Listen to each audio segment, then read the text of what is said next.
So tonight is the night. It's night one of WrestleMania 37 from inside Raymond James Stadium in Tampa Bay, Florida. It's historic for a variety of reasons. It's almost 2 years in the making, this WrestleMania show, isn't it? Because obviously we've waited 2 years for a proper WrestleMania. I know last year we had WrestleMania 36 in the Performance Center. I get that, but it was in front of a zero fans. It was on a closed set, wasn't it? And it was right at the beginning of the pandemic, and no one had a clue what was going on. It was very, very confusing. There was good stuff about it, but this is the first time we've had a proper WrestleMania, a show worthy of WrestleMania, the name and legacy of WrestleMania. It's the first time we've had that since 2019, since WrestleMania 35 in New Jersey. So it's exciting. It's very exciting. We're going to be doing a few previews today, a few match previews. So this one specifically, as you can see, is the Shane McMahon versus Braun Strowman steel cage match that is set for night one of WrestleMania 37. Now, why are we doing a preview on this one? Well, the reason that I wanted to talk about this one is because there is so much to talk about and not a lot of it good. Not a lot of it good. Now, you can see obviously behind me the backdrop is a steel cage because it is a steel cage match between Strowman and Shane. Now, that's significant in itself, to be honest. That's significant in itself because there is only one other steel cage match in WrestleMania history. There have only been one steel cage match in WrestleMania history. That was at WrestleMania 2. That was Hulk Hogan defeating King Kong Bundy for the WWE Championship. That was in Los Angeles. That was one of those, that was WrestleMania 2. And the unique concept about WrestleMania 2 is essentially it was a show. There was 3 cards in 3 different locations. So you had, was it New York or New Jersey? You had Chicago and you had Los Angeles. And the match that happened in Los Angeles, the main event of the card in Los Angeles was Hulk Hogan versus King Kong Bundy for the WWE Championship. So it's significant because since then, we haven't had a steel cage match. We have not had a steel cage match at WrestleMania, which you would think, considering that was in 1986, and that was several years ago. That was, 36 years ago or something like that. We haven't had a match. We haven't had a steel cage match. You would think we would have. I think on a couple of occasions we've come close. I was watching the Mick Foley and Edge Untold documentary on the WWE Network about their hardcore match at WrestleMania WrestleMania 22 in Chicago, and I did not realize this, that obviously their hardcore match is one of the greatest matches in WrestleMania history, to be honest. I mean, it really is. It's fantastic. It's a fantastic match. One of my favorite matches. I'm a huge Mick Foley fan, especially the matches he came back for at the end of his career. Some of them were just so unnecessary. Carlito, was it Taboo Tuesdays at 2006? So unnecessary. But there were some matches he had at the end of his career that I was just such a big fan of. I was a fan of his match at WrestleMania 20 against Evolution. I was a fan of, obviously, the Randy Orton match at Backlash the following month, the Edge match, even his stuff he did with Ric Flair, I thought was fantastic. I really enjoyed it. 2 old men beating the hell out of each other. How do you not enjoy that? But the whole point of my tangent there is that this was, at one point it was going to be a hardcore match, but then because of the feud with Mr. McMahon and Shawn Michaels at the time, that was going to be a no-holds-barred match. And no-holds-barred and hardcore, what's the difference between that? Well, a hardcore match, you can kind of have falls count anywhere, but that's about it. There isn't a huge amount of difference in the presentation of those matches. So they said in the documentary that Vince McMahon wanted to change the match. He wanted to change the match into a steel cage match, ironically enough. So that would have been the second steel cage match in WrestleMania history, but we know what happened. It wasn't a steel cage match in the end. They actually did the hardcore match instead, and it was fantastic. It was fantastic. But nevertheless, my tangent there. Let's talk about Shane McMahon and Braun Strowman. Do you know what I think it is there? I think I'm almost trying to not talk about this match because the build to it, I don't want to make myself angry. That's why. It's WrestleMania weekend. It's a massive event. I'm really excited for it. But my, oh my, this feud, look, the WrestleMania 37 build hasn't been good anyway. It really hasn't been good anyway. But this feud between Shane McMahon and Braun Strowman, it's on another level of being really bad. I mean, really, really bad. The whole premise is that Shane McMahon, again, this is the problem, is I'm trying to figure out what is the premise of this, and I don't really know. The premise is that Shane McMahon has been calling Braun Strowman stupid, and Braun Strowman obviously has taken exception to that because no one likes to be called stupid, and that's it. And in the preceding weeks after that, Shane McMahon has tried to prove that Braun Strowman is indeed stupid. And so much so that we've seen stuff such as, green slime being thrown over the head of Braun Strowman. We've seen Shane McMahon play hopscotch. They were going to have a match at Fastlane, then Shane feigned an injury. It's just been ludicrously stupid stuff. And we've had the Shane McMahon awful promos. That promo he had on Raw, where it was, I'm not exaggerating, it was like a 15-minute promo, and he maybe said like 12 words, and it looked like at the time, everyone watching went, he's obviously forgotten his lines. Obviously, we know that WWE promos are horrendously scripted, and you're not really allowed to deviate that much from them. You have to pretty much remember them verbatim, and Shane was sort of going, and I'm telling you, Braun, and don't forget this. And when I tell you this, I'm going to tell you, and I hope you don't forget it. It was like, when you're writing an essay or you're writing an exam and there's a word count, you think, I'm a couple of hundred words short of this word count. And you just start throwing in words. You just start throwing in random stuff. To be honest, in conclusion of, in my opinion, you start throwing in all these phrases and it just doesn't make any sense. That's one thing when you're writing. It's another thing to actually say that when you're coming out and saying that. That's what Shane McMahon was doing. And it was awful television. And eventually, Braun Strowman chases Shane McMahon to the back. And then it looks like Shane McMahon's got into a car and driven off. And then in the end, you realise that Shane McMahon is there. And Braun Strowman really is stupid. It's been awful. It's been awful. And it's this weird thing, isn't it, about WrestleMania and Braun Strowman. What is it? When it comes to WrestleMania season, Braun Strowman just gets nothing. I know last year he won the Universal Championship against Goldberg. He wasn't meant to. He wasn't meant to. That wasn't the plan. The plan was for Roman Reigns to win that. And then Roman Reigns, because of the pandemic, said, you know what? They're not treating this pandemic seriously enough. I'm off. I'm going home. And Braun Strowman has to step in at the last minute, and he beats Goldberg and becomes the Universal Champion. And his Universal Championship reign was terrible, to be honest, as well. No, and it wasn't his fault, I must say. It was just, I think there was so much going on at the time, and just so, again, bad booking, that it was just a terrible Universal Championship reign. It was boring. It was dull. And we get to another WrestleMania season, and once again, Braun Strowman has just got nothing.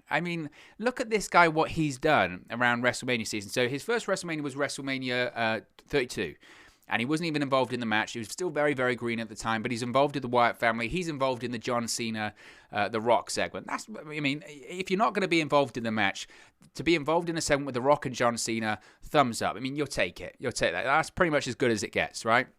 So later that year, of course, they have the brand split, and he's drafted to Monday Night Raw, and we see Braun Strowman become Braun Strowman, the Braun Strowman that we know anyway now, the monster among men. Dominating first year, excellent, and you would have thought, right, he has done some real incredible stuff heading into WrestleMania 33 in 2017. He really has. He's having some matches with Roman Reigns. He was obviously involved in the Raw vs. SmackDown stuff in Survivor Series the prior year. He was an established top single star. And I think he just lost that undefeated streak that he had the prior month at Fastlane as well. So you're thinking, right, this guy, he's been booked so strong for the last year. He must have a big match at WrestleMania.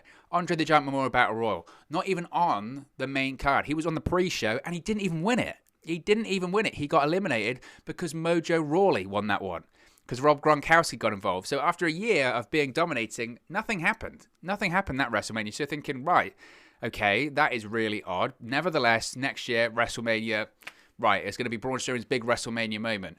He's involved in a Raw Tag Team Championship match with The Bar, which again, you're thinking, this is Braun Strowman. This is the monster among men, this big dominating monster. And he's involved in a Tag Team Championship match, and he had a mystery partner at the time. It had people talking. I'll give WWE credit. It had people talking. Mystery partner, names coming out. Bobby Lashley. Maybe it could be John Cena, even though he wrestled earlier on in the card on the card against the Undertaker, all that kind of stuff. Could be a lot of people. There's exciting. Bray Wyatt wasn't actually booked on the show. Could be Bray, even though he was involved with Matt Hardy. All that kind of stuff. There was excitement. Nicholas, an 8-year-old child or something like that in the crowd. Now, I know in the following night on Raw, actually, Nicholas was probably more over than Braun Strowman. But in reality, I know it looks back on it and everyone goes, well, it's a WrestleMania moment. And the fact you're still talking about it today shows it's a good thing. No, come on. It was Braun Strowman. He should have been doing better. And the only person that got over in that wasn't Braun Strowman. It was Nicholas. And he wasn't there because he's a kid. So even that was ridiculous, right? So he gets eliminated. Andre the Giant Memorial Battle Royal. Then he's a tag team partner with a child, and the child gets over. The following year, you're thinking, finally, Braun Strowman's going to be doing something significant, right? He's been on the roster for a while now. He's going to be doing something big. What happens? Again, he's in the Andre the Giant Memorial Battle Royal, which once again is on the kickoff show. Now, he wins it because he should, because he's Braun Strowman. The amount of time and the amount of equity you've got in Braun Strowman at this point, he has to win it, and he finally does. But who's he feuding with to win it? The Weekend Update anchors from Saturday Night Live. Michael Che, Colin Jost. I'm a fan of their work. I'm a fan of Saturday Night Live. But why Braun Strowman's feuding with them come WrestleMania season, I have no idea. And again, it makes you almost laugh, and you raise your eyebrows at it, because once again, it's WrestleMania season, and what's Braun Strowman doing? What have they got planned for him? Last year, like I said, they had nothing. If it wasn't for Roman Reigns pulling out, Braun Strowman wouldn't have been on that card. I mean, he said it himself. He had driven home. I don't know where he was driving to, but he had driven home because he was going to essentially ride out the pandemic, he thought, because he didn't know what was going on. He then gets a call, says, we need you. You're going to be facing Goldberg at WrestleMania. You're going to be winning the Universal Championship because we've got to get the bout off this guy, because he only wrestles 2 matches a year and he just destroyed The Fiend last month for no reason. So we need to get the belt off him. Roman Reigns is pulled out. We need you. And by all accounts, they told him he drove to this tiny airport and took a tiny plane and then the private jet, and he was at the Performance Center and he becomes Universal Champion. Okay, you could say that's a WrestleMania success for him because he won the World Championship, but it wasn't planned for him that way. They hadn't invested really any time building him up to make him a Universal Champion, and his title reign fell flat because there was no momentum and there was craziness going on at the time. And once again, we get to WrestleMania season, and yes, he's in a featured match, I suppose, right? It's Shane McMahon. He's the boss's son, and Shane McMahon's had some big WrestleMania matches, and Shane McMahon being involved with you, that's good for you. But I suppose at least he's involved in the feud, but the issue is that this feud is garbage. This feud is absolute garbage. That's what it is. And Shane McMahon, it's odd because it's almost like that phrase, isn't it? You know, you can you either die a hero or you live long enough to find yourself become the villain. And that's kind of been the case for Shane McMahon. When Shane McMahon returned in 2016 for WrestleMania 32, people were so happy. And they were so excited. Shane McMahon had been gone for such a long time, since 2009 or something. He'd been gone for like 7 years. And people were happy to see him back. People would always ask, is Shane McMahon ever going to come back? Because you remember the matches he had in the Attitude Era and Ruthless Aggression Era when he's diving off everything and he's doing craziness. You're thinking, I really wished I could see that Shane McMahon back. And he comes back and he does that stuff, and he's the commissioner for SmackDown, which was good because he was on camera, but it wasn't overbearing and he wasn't so involved. And now, and then even that spiraled to the point where he became such an on-camera figure. And it got so bad they had to do a storyline where they fired him, took him off television because people just weren't reacting. People, rightfully so, were watching and saying, why is this the Shane McMahon show? Kevin Owens did that promo, right? He did the promo on SmackDown, which was 2019, I think, where he said, look, it got so bad, you know, Shane McMahon and Triple H and Stephanie McMahon and Vince McMahon, they come out and they say, you're the authority, we haven't been doing a good job, we're giving the power back to you, we're going to give you what you want, and we got more Shane McMahon. Shane McMahon, for a period of time in 2019, was basically the face of Raw and the face of SmackDown. He was front and center in every single segment. And it got to the point where the fans they couldn't stand it anymore. Kevin Owens did the promo saying, when you said you were going to give the power back to us, or you're going to give us what we wanted, that wasn't Shane McMahon. Nobody asked for that. And that struck a chord with people because it was true. No one wanted more Shane McMahon on the television. You know, Shane McMahon's only 50, or he's in his 50s. I don't know how old he is. But that's not young talent. That's not what we need in 2021. So it gets to the point where he has the ladder match against Kevin Owens on the Fox debut edition of SmackDown 2019. Great match. Kevin Owens wins because he should, and Shane McMahon is fired. And he's off of television, and people celebrated that because they said, look, it was just becoming too much. Have him come back for these occasions, but it was becoming too much.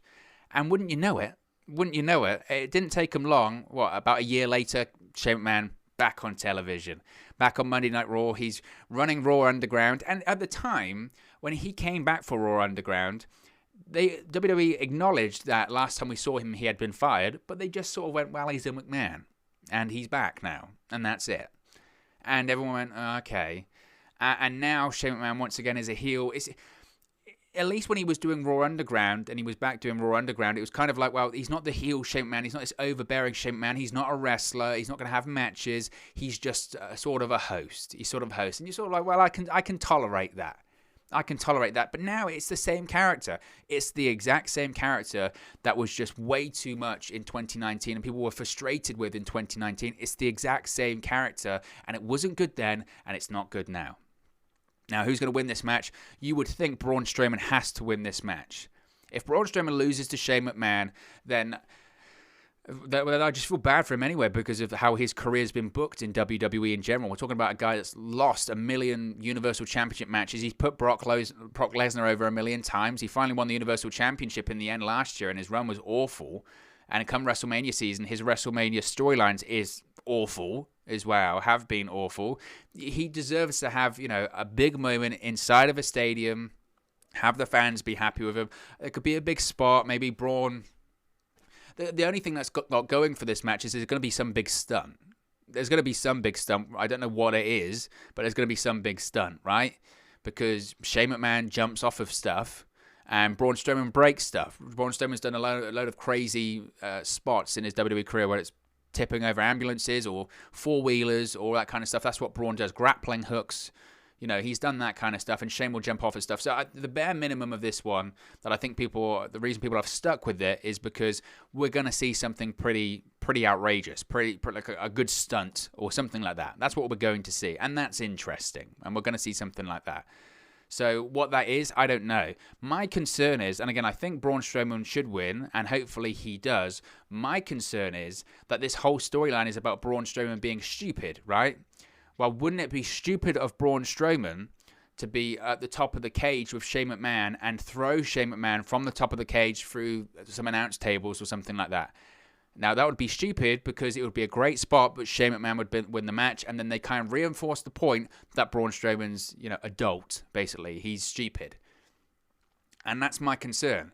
Because if I recall correctly, Braun Strowman did the same thing to, I think it was it Kevin Owens? I think it was Kevin Owens in 2018 when he was feuded with Kevin Owens. He threw Kevin Owens off the top of the cage through the announce table, and technically, I guess Kevin Owens won. I could see them doing a similar thing with Shane McMahon tonight. Now, it is WrestleMania, so maybe they'll do something bigger and better. I don't know. But I would hope, you would think, it's the right thing for Braun Strowman to win, but the whole storyline is that he's stupid and that he doesn't think things through, and surely if smart storytelling, unfortunately, would be that maybe he gets proven right. I hope that's not the case. So I'm going to say Braun Strowman to win, but Shane McMahon, the last WrestleMania he wrestled at was WrestleMania 35, and he actually won that against The Miz, and that was kind of by accident as well. Miz did the superplex, and Shane fell on him. Who's to say a similar thing doesn't happen here? If they were actually going to book Braun correctly, they would have this match last about 10 minutes, and Braun would just absolutely murder the guy. Because he would say, look, I'm not stupid. I'm the monster among men. I'll destroy you. And you actually start to build Braun Strowman up as a credible superstar again. Because really, you think about it, if he gets proven that he's stupid and he loses here, I mean, where'd you go with Braun Strowman from there? Where'd you go? I don't know where you would go from him from there. Because he's dead and buried. Not only is he a loser, but he's stupid. I mean, talk about burying your superstar there. So, Braun Strowman, I think, should win, but look, this is a McMahon show. It's a McMahon show, and anything's possible. But of course, as always, it's just one man's opinion. What are your thoughts on Shane McMahon versus Braun Strowman tonight on night one of WrestleMania 37? Let me know your thoughts in the comment section below. I'll do my best to respond and reply to all of your comments. Really enjoy interacting with you guys, talking about WWE, AEW, Impact Wrestling, New Japan Pro Wrestling, all things pro wrestling here on the channel. So be sure to get involved with the community. Drop a comment below. All opinions are welcome. If you have enjoyed this video, please do smash a like on the like button too. Really does help us out here on YouTube, go up the rankings, and get into people's recommendation feeds if they haven't seen our videos previously. But if you haven't already, please do subscribe to WrestleNews 365. You can do that by clicking the bottom right-hand corner of the screen right now, or if you wait a few seconds, there'll be a subscribe button at the end of this video, along with another video for you to watch. Thank you very much for watching, listening, streaming, or however you come across this video today, and I'll speak to you again very, very soon. Hey guys, thank you for watching, listening, streaming, or however you come across this video today. Be sure to click on the video on the right there to watch our next video, or click the bottom there to subscribe, or the bottom right-hand corner. Thank you very much, and I'll speak to you again very soon.